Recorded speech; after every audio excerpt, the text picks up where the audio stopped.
nowhere is the shocker last Friday's attack in Barcelona greater than in Ripoll, a small town of just 11,000 people in the foothills of the Pyrenees, a short drive south of the French border. There, residents have been coming to terms with the news that not only were many of the terrorists little more than boys, 4 of those shot by police after driving into a group of pedestrians in Cambrils, south of Barcelona, in the early hours of Friday, were teenagers, but that many of them had lived among them in Ripoll. Catalan police believe they have identified all 12 members of the group. 5 were shot dead, 2 more are thought to have accidentally blown themselves up, 4 suspects remain in custody and 1 is on the run. And what has emerged is that the small town of Ripoll is where the members of the cell became friends, played five-a-side football together and, apparently, helped each other along the path to radicalization, hatred and mass murder. Already police are making inquiries into a former imam in the town, Abdelbaki Es-Sati. A man in his 40s with children, Es-Sati is said to have vanished last week. Some of the town's Muslim population thought he had traveled to Morocco. Police are attempting to establish whether he had actually traveled no further than Alcana, 145 miles south. This is the town where he had lived before moving to Ripoll, and also where members of the cell had established a bomb factory and a disused house. While police say they have no firm evidence that Es-Sati played any role in last week's attacks, they have raided and thoroughly searched his home in Ripoll. Among the material removed were items that might yield DNA. Police are conducting tests to establish whether he was one of at least 2 people known to have perished where the bomb factory was ripped apart in a premature detonation early on Thursday morning. Police say more than 100 gas canisters were being stored at the house, and also say they have found traces of triacetone triperoxide, an explosive used in a number of terrorist attacks in recent years. Attempts were being made by the cell to either construct one large bomb, with Spanish media suggesting a likely target was the Sagrada Familia, the unfinished cathedral in Barcelona created by the Catalan architect Antoni Gaudí, or a number of smaller bombs, to be packed into 3 vans that they had rented.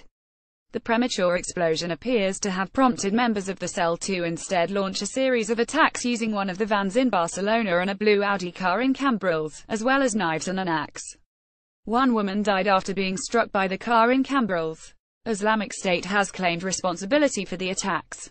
Es-Sati appears to be the only one of the suspects whose name had already crossed the radar of the police.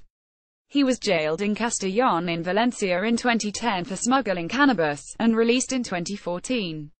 It is reported that while in prison he met Rashid Aglaf, who is serving 18 years for his part in the 2004 Madrid bomb attacks that left 192 dead and about 2,000 people wounded.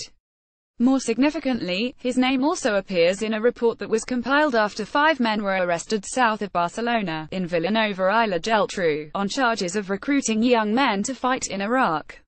Es-Sati moved to Ripoll about 2 years ago and became the imam of the Anna Islamic community at one of the town's 2 mosques. The man who shared his flat said that Es-Sati left last Tuesday, saying he was going back to Morocco for a 3-month holiday. The members of the cell who have now been identified are Musa Kabir, 17, Said Allaa, 18, and Mohammed Hichami, 24, whom police say they shot dead at Cambrils. The other 2 attackers shot dead in the town have been identified by the Spanish media as Omar Hichami, 21, brother of Mohammed, and Hussein Abu Yaraqub, 19, who is assumed to be related to the fugitive, Yunus Abu Yaraqub, 22. All grew up in Ripoll, other than Allaa, who is from the nearby town of Ribes de Fresa. Those arrested are Kabir's brother Driss, 27, who turned himself into police after his name appeared in the media. Allah's brother, a 30-year-old man, Saleh al-Karib, and Mohammed Huli Chemlil, the only survivor of the explosion at the bomb factory. Scores of police roadblocks sprang up across northeastern Spain yesterday as police stepped up their manhunt for Yunus Abu Yaraqub, while French police carried out extra border checks on people coming in from Spain. Spanish police said they could not rule out that he had slipped over the border into France. He is thought to have been at the wheel of the white Fiat van that zigzagged at high speed along Las Ramblas in Barcelona, killing 13 people and injuring more than 130. Abu Yaraqub is thought to have disappeared into the side streets off Las Ramblas after Thursday's murderous attack. Police suspect that he then fled the city after hijacking a car and stabbing to death its driver, whose body was later found in the vehicle. His mother, Gana Ghanimi, has appealed to him to turn himself in.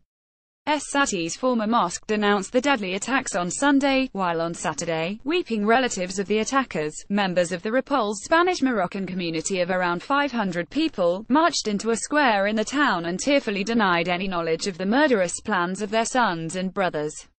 "I don't know what's happened, I don't know how to feel, they're my sons but look at the evil they've done," said Hechami Gassi, father of Muhammad and Omar Hichami. "The imam must have put these ideas in their heads. They were good boys." Ali Yassineh, president of Ripoll's Anur Islamic community, said he knew little of any of the suspects. "They rarely attended. I doubt if any of them could tell you the color of the carpet in the mosque. If they had attended more often," he added, "they would have understood that such attacks have nothing to do with Islam."